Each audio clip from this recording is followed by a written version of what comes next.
نکاح کی خوشی کے پہلو کو بیان کیا ہے, نکاح کی ضرورت کو بیان کیا ہے, لیکن نکاح میں ٹو دا پوائنٹ مرحلے کو نہیں بیان کیا گیا. اس کے برخلاف طلاق ایک اختلافی چیز ہے, ایک ٹکراؤ کی چیز ہے. قرآن مجید میں باقاعدہ ٹو دا پوائنٹ اس کا مسئلہ بیان کر دیا گیا تاکہ ٹکراؤ کو ختم کیا جا سکے. ہماری مجبوری یہ ہے کہ نکاح کو تو رسم و رواج کے نتیجے میں ہم نبھاتے ہیں تو اس میں ٹکراؤ کم ہوتا ہے, اختلافات کم ہوتے ہیں, لیکن طلاق کو ہم غصے میں انجام دیتے ہیں, اس لیے اس میں ٹکراؤ زیادہ ہوتا ہے, اور خاص طور پر ہم قرآن کی تعلیمات کو نہ جانتے ہیں اور نہ اس کا اہتمام کرتے ہیں, نہ ہم پہلے سے یہ جان کر طلاق دینے کی کوشش کرتے ہیں کہ طلاق کیسے دی جائے. اسی لیے اس کے نتیجے میں اختلافات ہوتے ہیں, اور غیر شرعی طریقہ اپنانے کے نتیجے میں اب ہم اچھے خاصے پریشان ہوتے ہیں. تو نکاح کے سلسلے میں قرآن مجید نے رسول اللہ صلی اللہ علیہ وسلم کی تعلیمات میں کہ لڑکی کی رضامندی کیسے پتا چلے گی واضح تعلیم موجود ہے. رسول اللہ صلی اللہ علیہ وسلم نے فرمایا البکر تستعمر واذنها سماعتها, کہ لڑکیاں اگر کنواری ہیں تو ایسی صورت میں اجازت ان کی خاموشی ہوگی. گویا کہ محفل میں ان سے اجازت کا کوئی معنی نہیں ہے. آپ اپنے گھر میں ماں باپ, خاص طور پر جو سرپرست ہے, جو ولی ہے, گھر کا جو ذمہ دار ہے, اسے چاہیے کہ گھر پر شادی کی بات کرنے سے پہلے, کسی قسم کی تیاری سے پہلے, اسے چاہیے کہ وہ اپنی بیٹی کی, اپنی بہن کی, اپنے گھر میں جس کا وہ سرپرست ہے اس کی رضامندی کا پتہ کر لے, اس کو علم میں لے آئے, اس کی جانکاری حاصل کر لے, اس کا طریقہ اپنا لے. محفل میں اس کے اظہار کی گنجائش نہیں ہے. گھر میں تو آپ ایسا ہو سکتا ہے کہ اسے کچھ کہنا ہے تو وہ کہہ لے جائے, اپنوں میں بیٹھ کر کوئی بات کرنی ہے تو کر لے. اگر پوری شادی کی تیاری ہو گئی, پوری محفل ہے شادی کی, وہاں اپنے بھی ہیں, رشتہ دار بھی ہیں, ملنے جلنے والے بھی ہیں, آپ مجھے بتائیے کہ اگر لڑکی کو انکار کرنا ہوگا تو کیا وہ انکار کر سکے گی؟ کیا وہ وہاں انکار کرے گی تو اس کے نتائج کیا ہوں گے؟ کتنا بڑا ہنگامہ ہوگا, کتنے مشکلات کھڑی ہوں گی. اس لیے جو ہم نے اپنا رسم بنا رکھا ہے, کہیں کہیں ہمارا رسم یہ ہے کہ ہم لڑکی کے پاس جاتے ہیں نکاح کی محفل میں, وہاں جہاں لڑکی ہوتی ہے, اور اس محفل میں, اس بھیڑ میں ہم اس سے اجازت لینا چاہتے ہیں. اور وہ بھی جاتے کون ہیں؟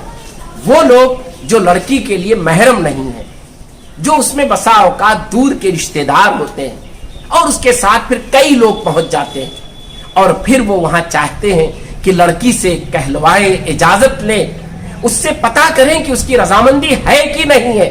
یہ نہایت ہی رسول اللہ صلی اللہ علیہ وسلم کی تعلیمات کے خلاف عمل ہے. یہ اسلامی تعلیمات کے خلاف عمل ہے.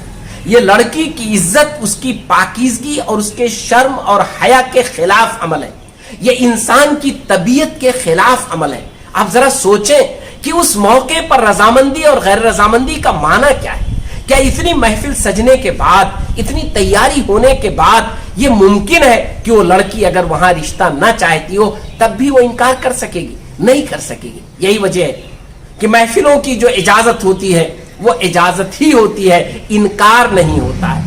اور اگر لڑکی کو انکار کرنا ہوتا ہے تو دوسرے دن کچھ واقعات ایسے آئے ہیں سامنے کہ دوسرے دن لڑکی انکار کر دیتی ہے, اور وہ جو نکاح کی محفل میں اس نے اقرار کیا تھا وہ ختم ہو جاتا ہے, اور رشتہ ختم ہو جاتا ہے, یا ٹکراؤ کی شکل اپنا لیتا ہے. یہ کیوں ہوتا ہے؟ کیونکہ ہم نے غلط طریقہ اپنایا.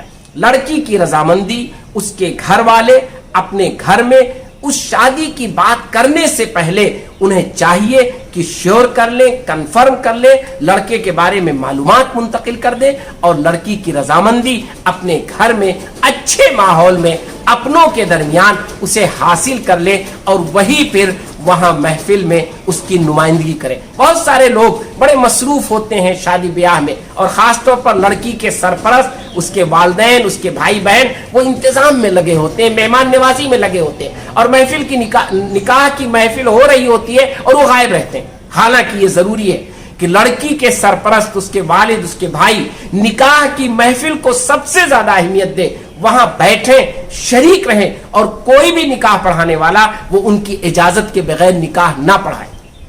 ان کو اہمیت دی جائے, ان کو وہاں بٹھایا جائے, ان سے کہا جائے کہ آپ کی لڑکی رضامند ہے, اس کا اظہار آپ کریں گے, آپ اعلان کریں گے, آپ ذمہ دار ہیں. یہ دراصل رضامندی کا طریقہ ہے. لیکن ہم اور آپ بہت سارے رسم و رواج میں الجھ کر ان سارے اصولوں کو کمزور کر دیتے ہیں, جس کے نتائج برے ہماری زندگی میں کبھی کبھی ظاہر ہوتے ہیں اور پھر ہمیں تکلیف ہوتی ہے. بسم اللہ الرحمن الرحیم. ہیل نہیں کیا کرو, نام اسی کا لیا کرو, جو دنیا کا مالک ہے اس کا نام لیا کرو. اگر آپ کو یہ میری ویڈیو پسند آئے تو لائک کر دینا, میرے چینل کو سبسکرائب کر دینا, گھنٹی بجاؤ گے تبھی تو پتہ چلے گا کہ ہم لوگ آئے. اللہ حافظ.